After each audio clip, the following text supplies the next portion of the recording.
Fantástico, pues nada, buenos días Iván, buenos días Adriana y buenos días a quien nos veáis en diferido. Estamos en el cuarto encuentro previo al curso de procesos existenciales, cuarto encuentro preparatorio o por lo menos, bueno, pues de caldear motores o sensibilizarnos un poco. Hoy lo vamos a dedicar a resultados de investigación de una manera no absolutamente exhaustiva. Por otra parte, tampoco es que haya muchísimo, pero algo hay y hay una serie de conclusiones, bueno, pues que nos pueden servir para tomar decisiones, para valorar, para posicionarnos o incluso, si lo creemos oportuno, pues también para investigar más. Así que procedo a compartir pantalla de la presentación y me apoyo en ella para contaros cosas.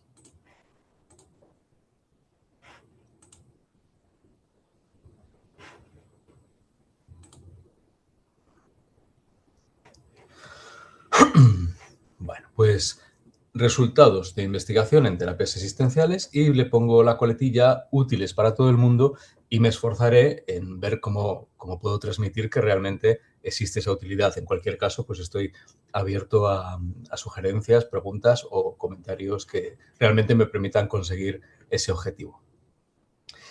Hay una pregunta de fondo que es la que vamos a intentar responder hoy, básica, una pregunta muy elemental, que es ¿qué evidencia científica existe de que las psicoterapias existenciales son eficaces? Porque claro, si no, tanto bombo para algo que no aportara realmente una eficacia o al menos una eficacia diferencial, pues poco sentido tendría, ¿no? Por eso vamos a distinguir dos niveles esencialmente del análisis. Por un lado, la evidencia sobre los propios procesos terapéuticos, es decir, este proceso terapéutico aporta, esta intervención evaluada aporta información sobre cambios relevantes en los pacientes o no lo aporta o en qué medida, o un aspecto más detallado que normalmente en la investigación sobre resultados tiende a quedar relativamente opacado, sobre todo en la investigación de resultados de tipo estudio controlado y aleatorizado, es que a lo mejor para algunas personas aporta y para otras no. Y a lo mejor las que no aporta son las que son los drop-offs, las caídas dentro de la investigación que no se contabilizan. O el problema consabido de los grupos homogeneizados, que tienden a ser muy iguales y con ciertas variables de exclusión. Pero bueno, en términos generales, ¿qué evidencia hay sobre los procesos? Y esto nos va a dar información sobre cómo funciona la terapia. Perdón, me tenéis que perdonar porque lo estoy diciendo justo al revés. La investigación de procesos, la investigación que tradicionalmente se ha basado en procesos. Borrad lo que he dicho, que hoy todavía no me he despertado. La investigación sobre... He pensado en los procesos terapéuticos en términos de una terapia que empieza y termina, pero ahora reenfocamos los procesos, es lo que pasa dentro de la sesión y que sería cómo funciona la terapia y que justamente vendría a iluminar estos gaps informativos de los que se estaba hablando, que es a lo mejor se ve que hay un resultado clínico positivo, pero no sabemos por qué lo es exactamente, o hay un resultado clínico negativo, pero no sabemos si se debe a un tema de acople entre la técnica y el tipo de paciente que tienes o que hay algo que no se ha observado en ese caso. Así que aquí es cómo de eficaz es la terapia. Perdonad, que lo tenía yo en mi cabeza cambiado el orden y he deformado la palabra procesos para encajarla en terapias. Pero en realidad, proceso aquí significa lo que ocurre dentro de la sesión y más particularmente lo que hace el paciente, a veces con ayuda del terapeuta y otras veces incluso a pesar del terapeuta.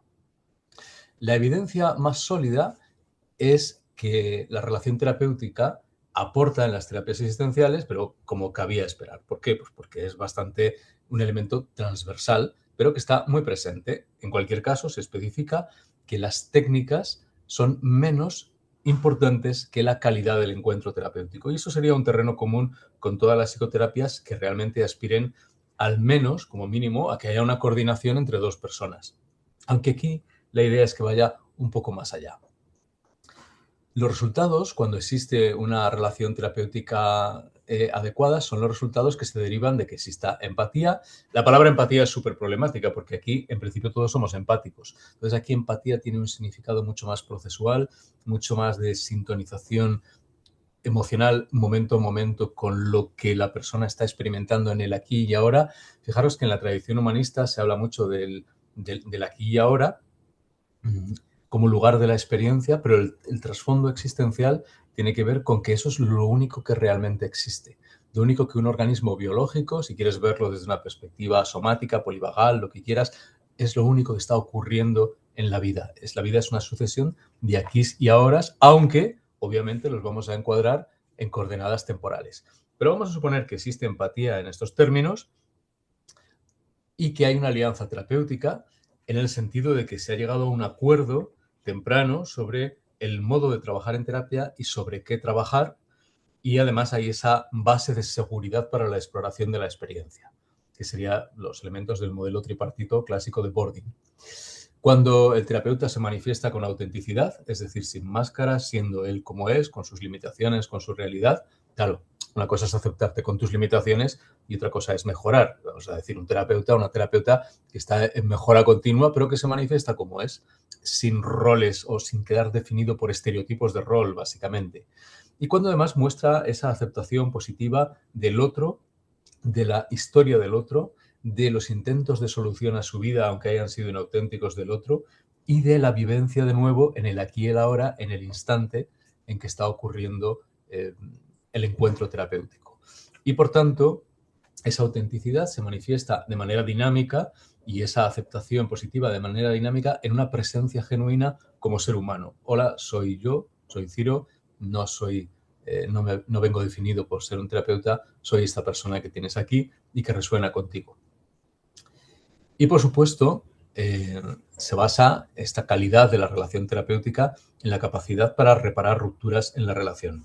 La capacidad de reparar rupturas en la relación se podría resumir con que la persona el terapeuta no tiene ego, el terapeuta está dispuesto a explorar qué ha pasado, a asumir responsabilidades y a invitar a la persona a encontrar su posible participación en la ruptura, no con la intención de repartir culpas, sino de fomentar un estilo de autoconsciencia y responsabilidad en el que la interacción entre ambas partes es reparada de modo análogo a cómo se trabaja, al menos en terapia focalizada en la emoción, en otros modelos, en la reparación del vínculo en la pareja, con una perspectiva emocional, intrapersonal e interpersonal sistémica. Bueno, esto es un anticipo por si alguien quiere formarse en algún momento, quiere saber más sobre reparación de la alianza terapéutica.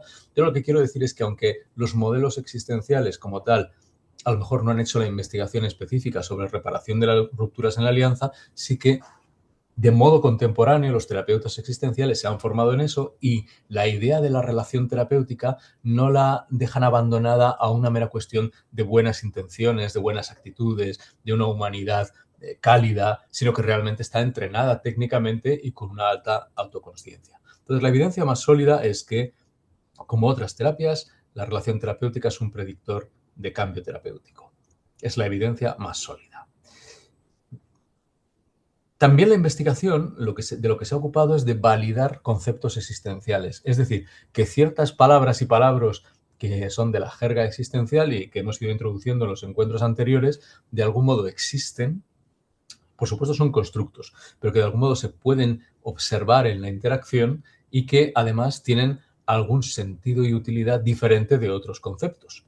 Por ejemplo, voy a decir un concepto elemental y clásico en psicología, pues el reforzamiento, que es que por un manejo de las contingencias, el reforzamiento de una conducta operante haga que esa conducta tienda a aumentar. Bueno, pues el constructo o el concepto conductual o de aprendizaje de reforzamiento, vamos a decir que ha obtenido su validación. Hay otros conceptos más esquivos, ¿no? Como el de encuentro, presencia, pero que hoy justamente la neurobiología y la neuropsicología han venido a contarnos cómo ocurren realmente esto que estaba en el enfoque y en el modo de trabajar fenomenológico previamente.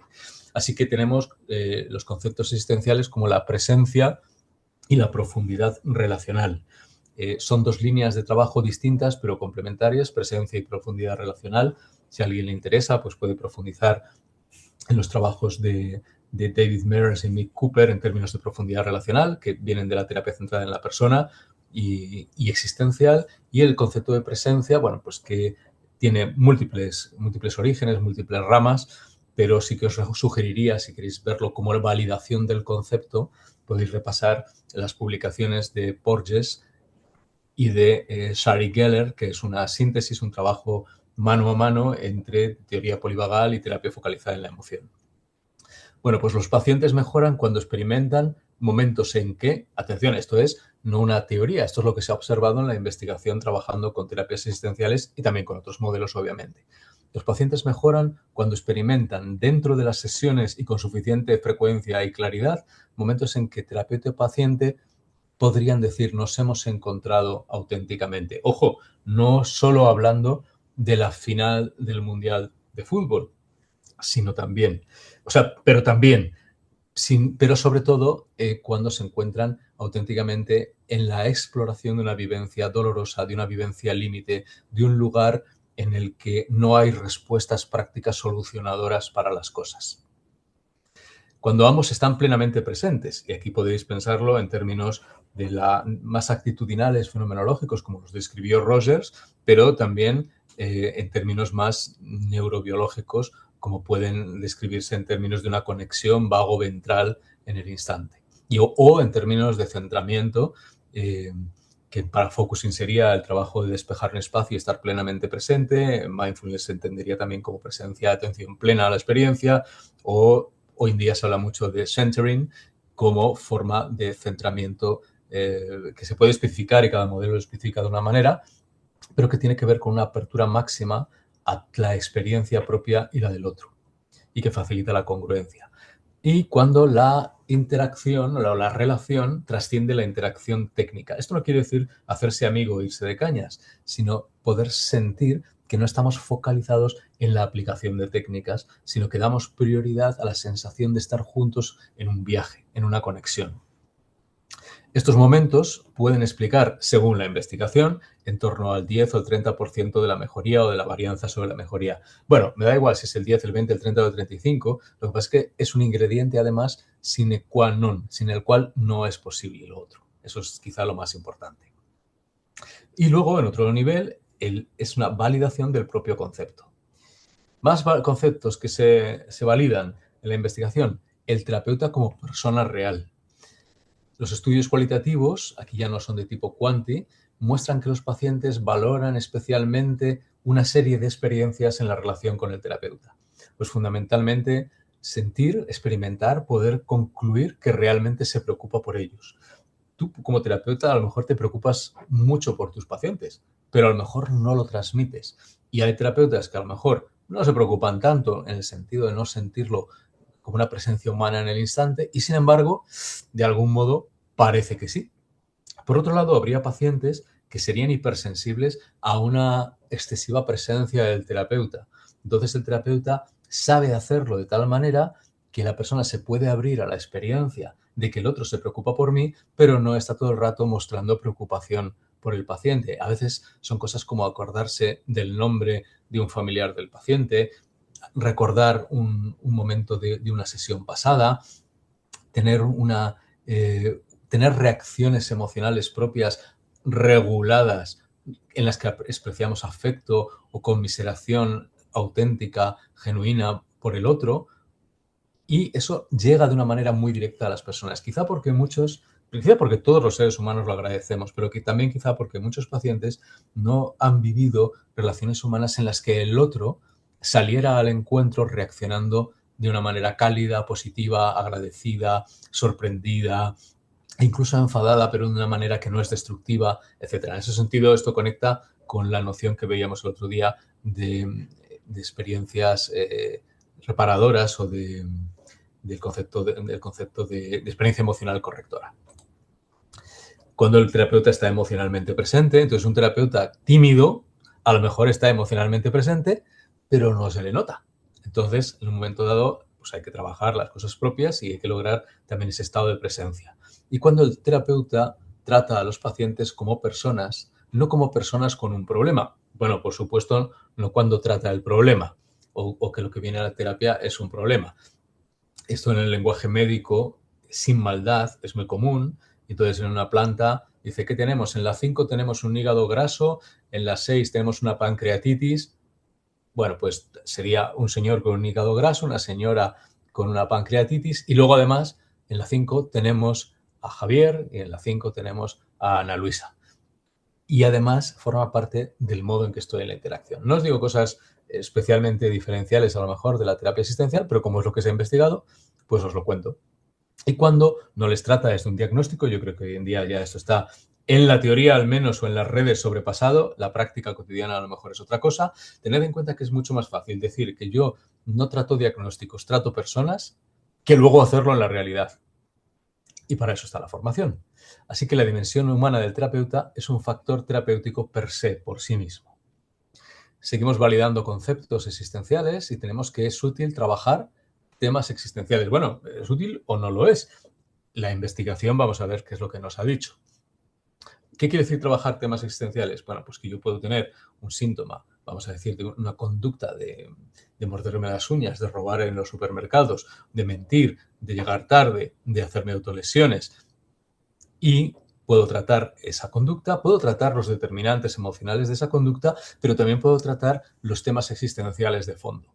Aunque aquí vamos a distinguir entre hacer un diálogo de tipo filosófico, de hacer un trabajo terapéutico en el que el tema existencial es transformado operativamente en tecnología terapéutica, incluida la relación y las experiencias de la relación, que aunque sean un encuentro humano no mecánico, no dejan de tener técnica. Es decir, la tecné es la aplicación de un conocimiento sobre cómo suelen ser las cosas a una situación concreta para trabajar con ella de manera ideográfica, singular.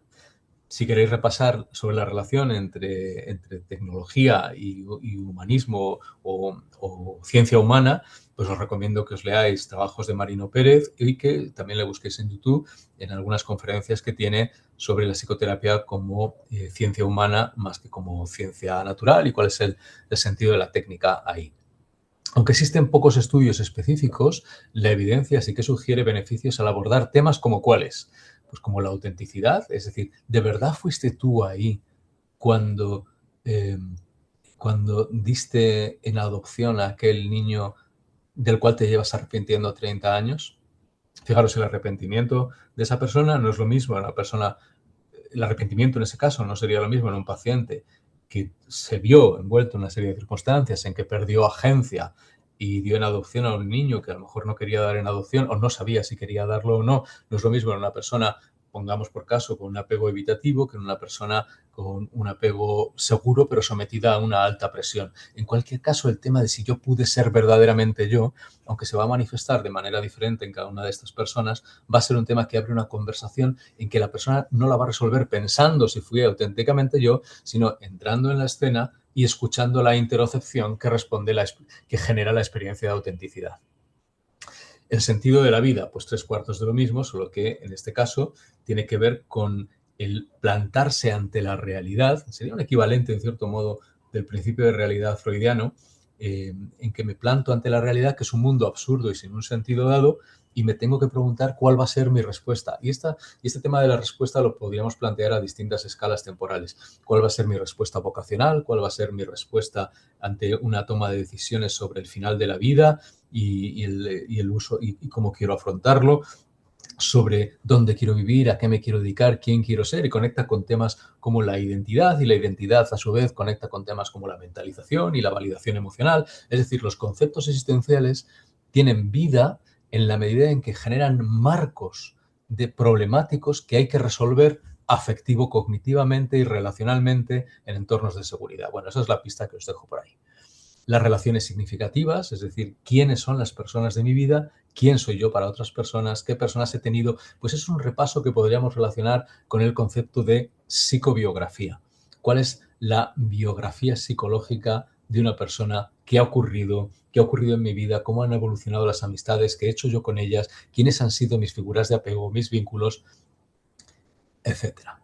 Y la propia libertad y responsabilidad. Mirad, os pongo un ejemplo muy sencillo. Normalmente, cuando te encuentras una fobia de impulsión, una formulación interesante es plantear que hay una parte del self que me está troleando o me está provocando, mostrando cuánto poder tiene sobre mí como si fuera un bully, como si fuera un acosador. Y como yo estoy respondiendo desde una posición pasiva, desde una posición de inhibición, de evitación de la agresividad o de miedo, y cómo realmente el agresor que me está diciendo a que saltas a las vías del tren, a que tiras a tu bebé por la ventana, en el fondo me está haciendo un desafío a mi capacidad de libertad y responsabilidad sobre mi vida, y es muy típico que se den estas fobias de impulsión en situaciones y o en personas que han vivido inauténticamente hiperadaptándose a los deseos y necesidades de otro. Y entonces el síntoma en realidad funciona como una rebelión contra ese estado. Es decir, la parte angustiante trae un mensaje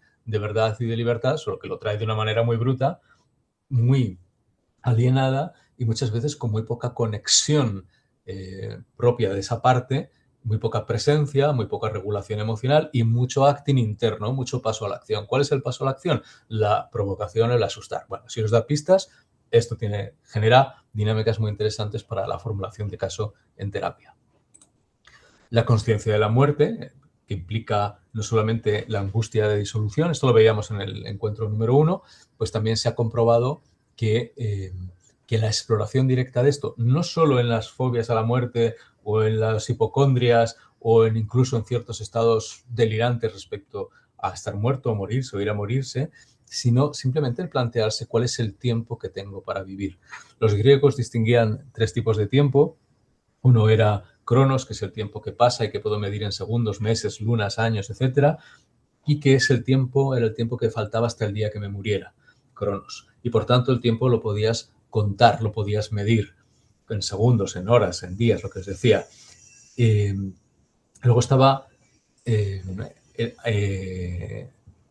Kairos, que era el tiempo de la oportunidad, que es el momento en el que una respuesta tiene sentido, en el que es el tiempo de la espontaneidad, si lo quieres ver desde el punto de vista humanista, si es el tiempo de la autenticidad, si lo quieres ver desde el punto de vista existencial, y es el momento de dar las respuestas antes de morirte, y son las respuestas que recuerdas al final de la vida, cuando realmente dije la respuesta adecuada. Y muchas vidas no solamente son vidas de inhibición, de bloqueo o de acting out, me da igual, y de desinhibición, sino que son vidas que se pasan sin dar las respuestas que el organismo necesita. Y esto lo podemos analizar o estratificar en diferentes niveles. Y el tercer dios de los griegos en torno al tiempo era Aion, que era el dios de la plenitud o no tanta plenitud, que es el balance final que uno hace al final de la vida sobre si ha merecido la pena, sobre cómo lo he hecho, si no lo he hecho bien, etc. Y esto podría alimentar terapias de reminiscencia en el trabajo en tercera edad, pero también podría alimentar este concepto de conciencia de la muerte y relación con el tiempo, otras evaluaciones existenciales, terapéuticas, en cada crisis vital o en cada etapa de la vida en que una sintomatología nos habla realmente de una transición vital. Así que hay asociaciones consistentes con mayor bienestar psicológico y el abordaje de estos temas. Obviamente, esto implica una madurez en los terapeutas que no siempre correlaciona con la edad, aunque obviamente la edad va a ayudar. Pero la separación de la correlación con la edad depende de que no solo de que el terapeuta haya hecho su propio trabajo, se cultive y tenga vida más allá de una pantalla, sino que tiene que ver también con que la formación sea desafiante y con que el terapeuta madure en un marco de relaciones intergeneracionales en las que pueda relaciones intergeneracionales, maestros, discípulos, alumnos, amigos, compañeros, pero digamos no defensivas, en las que cada uno se muestra también desde su crisis. Pausa reflexiva. Lo que todavía no sabemos, porque no lo ha alumbrado la investigación, al menos con claridad, más que nada porque no se haya hecho, es que hay poca evidencia robusta, aunque hay evidencias anecdóticas y algunos estudios para afirmar que las psicoterapias existenciales, como modelos de tratamiento, digamos, como variables independientes, sean superiores a otras orientaciones. Es decir, hago el tratamiento existencial modelo británico Emily Van Deurzen en pacientes con agorafobia. Bueno, pues ese marco de investigación no ha generado evidencia suficiente, no ha generado lo contrario, simplemente no se ha hecho y no se puede decir esto es mejor que abordarlo con un modelo de terapia centrada en soluciones, por poner un ejemplo. Aunque sí sabemos que si un modelo de terapia centrada en soluciones no tiene cierto cariz existencial en los términos en los que os he venido contando, pues ese terapeuta centrado en soluciones no funcionará. Aunque la técnica aporte algo, pero el paciente igual pasa de la técnica. Bueno, lo que os decía, hay pocos ensayos clínicos, las muestras suelen ser pequeñas y predominan estudios más de tipo grupal, con lo cual no se puede hacer esta diferenciación entre pacientes. Y faltan seguimientos a largo plazo. Por eso queremos poner la atención en los procesos existenciales, no tanto en los modelos de terapia existenciales, que son los que yo creo que pueden añadir un valor a la práctica desde otros modelos y contribuir realmente a esa aspiración de una práctica integrativa. Ya sabéis que integrativa no quiere decir ecléctico pastiche de mezclo todo, sino que quizá pivotando sobre un modelo base, no solo utilizo técnicas de otros modelos, sino que integro procesos que permiten movilizar determinadas situaciones que están estancadas en entendiendo al paciente pues como un proceso vital, donde está enredado en el que está enredado a veces con algún problema que no consigue resolver, entre otras cosas porque lo está resolviendo en el escenario que no es. Eso es un problema de la evitación experiencial, de la evitación emocional, pues lleva a resolver en el cuerpo problemas que están en las relaciones, lleva a resolver en la mente obsesivamente problemas que están en el mundo emocional relacional, etcétera, etcétera. Y perdonadme por el acelere, porque estaba entusiasmado y solo os puedo decir que gracias por vuestro interés, que nos vemos en el curso, que ojalá se apunte mucha gente. Son bastantes sesiones a lo largo del tiempo, con lo cual da lugar a ir madurando ideas, madurando grupo, madurando relaciones y eso es lo que me gustaría sobre todo que pasara. Y esa es la invitación fundamental. Y nada, pues aquí estamos. Iván, ¿tienes alguna reacción, algún comentario, algún feedback que te gustaría dar o algún insight existencial? Pronto no tengo así ningún insight existencial experiencial que comentar. Quizás más comentar algo, como dirías tú, que se integra esta visión existencial desde la terapia focalizada en la emoción, como un Pero vistazo general. me pides una especie de reflexión al respecto. Sí, sí, sí. O lo que surja. Vale. Mira, cuando se habla de un concepto existencial básico, que es lo que define la existencia, como el ser arrojado a la vida sin elección y ahí estás tú, y ahí te las apañes, en realidad no es un ahí estás tú y ahí te las apañes radical.